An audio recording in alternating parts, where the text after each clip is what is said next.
एकदा मावशी कामावरून घरी येत होती, म्हणजे दुपारच्या जेवायला. आणि काय झालं, तिथे कोणाची तरी मारामारी झाली. ही बघत राहिली आणि जसे कोणते पोलीस वगैरे आले ना, तशी सांगायला गेली. म्हणजे काय ते सांगितलं आणि घरी आली. तेव्हा आम्ही सुखी जीवनला राहिला होतो डोंबिवली ईस्टला.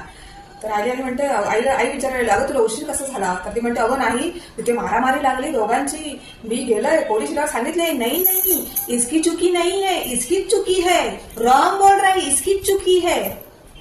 ह्या खायचा हिंदी.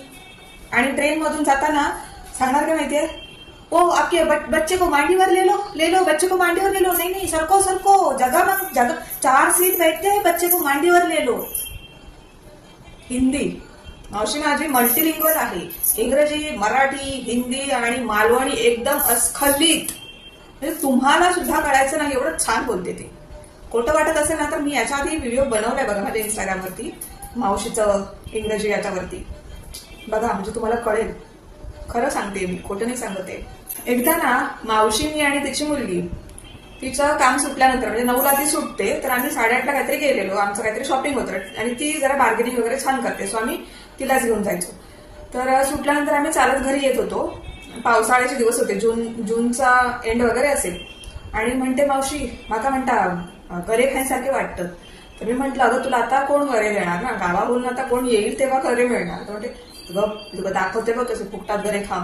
अरे पण कशी खाणार तुम्ही? गप माझ्या पाठची ना लांब उभी राहा, जवळ येऊ नको. तर म्हटलं हा ठीक आहे. मी आणि मयुरी ओरडते, अगं मम्मी असं काय करू नको, तुला गप म्हणून तिला सांगितलं.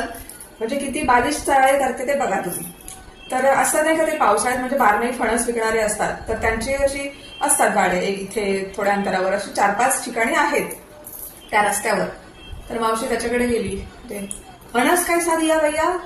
तो काय म्हणाला, 100 रुपये, अर्धा किलो का असं काहीतरी. अच्छा रहेगा ना, गोड रहेगा ना? तो नहीं भाभी खाके देखो ना. हाँ दिखाओ. नहीं ज्यादा गोड नहीं है. गेली पुढे, दुसऱ्याकडे गेली. फणस कैसा दिया? एक गरा कैसा दिया? तर तो म्हणाला की भाभी असं वो तो 100 रुपये को बोल रहा था, तुम ऐसा कैसा, गोड तो है ना? म्हणून तो म्हणजे भाभी आप खाके देखो ना. अशी ती 4 ते 5 ठिकाणी सगळ्या फणसावाल्यांकडे गेली आणि टेस्ट बघून, गरे खाऊन, आपली इच्छा पूर्ण करून तृप्त होऊन घरी आमच्यासोबत आली. आम्ही फक्त हसत होतो आणि बघत होतो. ह्याच्या पलीकडे आम्ही काय करणार होतो. आणि तिचं हे हिंदी असं छान असल्यामुळेच कदाचित आता मराठी कंपल्सरी, म्हणजे प्रत्येकाला मराठी बोलणं येणं कंपल्सरी आहे महाराष्ट्रात. ही चळवळ सुरू केलेली आहे, कळलं ना, तिच्याचमुळे.